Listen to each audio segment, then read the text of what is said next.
చేస్తున్నాము. ఈ కసి ఏంద్ర అంటే తరతరాల కసి. ఇది ఈ రోజుది కాదు. ఎప్పుడైతే విజయనగర సామ్రాజ్యం అనేది పతనం అయిపోయిందో, ఆ పతనం అయిపోయిన దగ్గర నుంచి ఈ కులాన్ని, కుల చరిత్రను హైజాక్ చేసేటువంటి ప్రయత్నాలు చేస్తాడు. ఎందుకంటే ఇప్పుడు ఉన్నటువంటి ఏ కులాలకు వచ్చేసి చరిత్ర అనేది లేదు. చరిత్ర అనేది పూర్తిగా ఉన్నటువంటి ఏకైక కులం ఏదిరా అంటే అది మన కులం, అది బలిజ కులం. ఇలాంటి మహత్తరమైనటువంటి కులానికి ఎన్ని అన్యాయాలు జరిగినాయంటే చూస్తూ ఉంటే ఆ రోజు నుంచి కూడా ధర్మాన్ని నిలబెట్టింది ఈ కులం, గుళ్ళు గోపురాలు కట్టించింది ఈ కులం, చెరువులు తవ్వించింది ఈ కులం, వ్యవసాయాన్ని అభివృద్ధి చేసింది ఈ కులం. దాని తర్వాత వచ్చేసి అందరినీ, అన్ని కులాలను హక్కున చేర్చుకుని ఆదరించినటువంటి కులం ఈ కులం. ఈరోజు ఈ కులానికి దిక్కులు ఎక్కడ పోయింది. మళ్ళీ ఈ కులం ఏంటంటే అంటే నాటి వైభవాన్ని సాధించడానికి, విజయనగర సామ్రాజ్య కాలంలో ఉన్నటువంటి ఆ పూర్వ వైభవాన్ని సాధించి తిరిగి మన కులాన్ని ఆ స్థాయికి చేర్చడానికి ప్రయత్నాలు చేస్తాం. చూడండి, ఇక్కడ ఎస్సీ ఎస్టీ వాళ్ళు కొంతమంది కేసులు పెడతారు. ఎవరిపైన కడుతున్నారు కేసులు? కమ్మల పైన పెడతారా, లేకపోతే రెడ్డి సామాజిక వర్గం పైన పెడతారా? లేదు, వాళ్ళు కేసులు పెడతాంది ఈ సామాజిక వర్గం పైనే. గవర్నమెంట్ టార్గెట్ ఎవరిపైన? ఈ సామాజిక వర్గం పైనే. రాజకీయ పార్టీల టార్గెట్ ఎవరిపైన? ఈ సామాజిక వర్గం పైన. ఎందుకు అని అంటే ఎస్టీ ఎస్సీ సోదరులు వచ్చేసి రాజ్యాధికారాన్ని పొందడానికి సిద్ధంగా లేరు. ఎందుకంటే వాళ్ళకు ఉన్నటువంటి వాటితో వాళ్ళు సంతృప్తి చెంది రిజర్వేషన్తో వాళ్ళు సీట్లు తెచ్చుకొని, కాలేజీలో సీట్లు తెచ్చుకొని, దాని తర్వాత రాజకీయ రిజర్వేషన్లు, స్కాలర్షిప్లు అన్ని వాళ్ళు పొందుతారు. అసెంబ్లీలో కూడా వాళ్ళకు ఉన్నటువంటి స్థానం వాళ్ళకు ఉంది. దాని తర్వాత బీసీలు కూడా అంత పూర్తి స్థాయిలో వచ్చేసి రాజ్యాధికారానికి సిద్ధంగా లేదు. వాళ్ళకు రిజర్వేషన్లు ఉన్నాయి. అయితే ఇప్పుడు రాజ్యాధికారానికి సిద్ధంగా ఉన్నటువంటి వర్గం ఏంటంటే అంటే మన బలిజ సామాజిక వర్గం.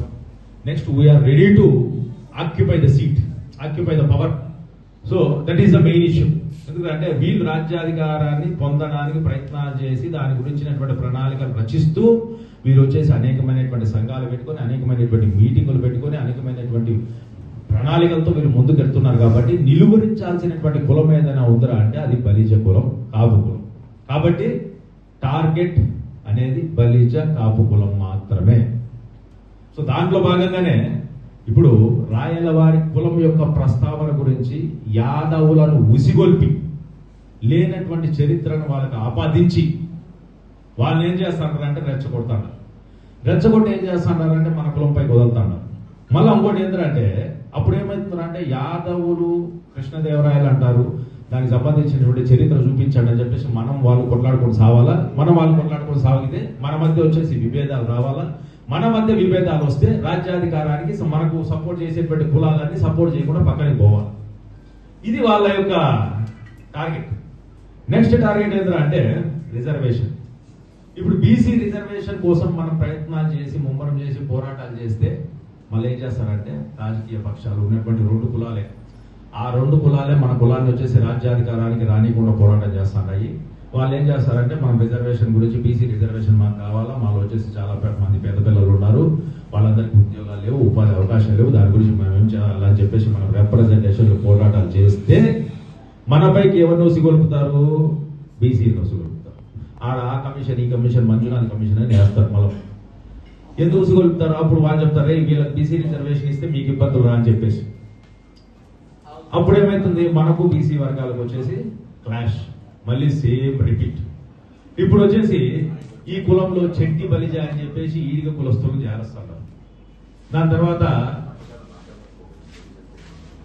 ఆ యొక్క కళావంతులను కూడా తీసుకొని వచ్చేసి సూర్య బలిజలు అని చెప్పేసి ఈ కులంలో చేసినారు.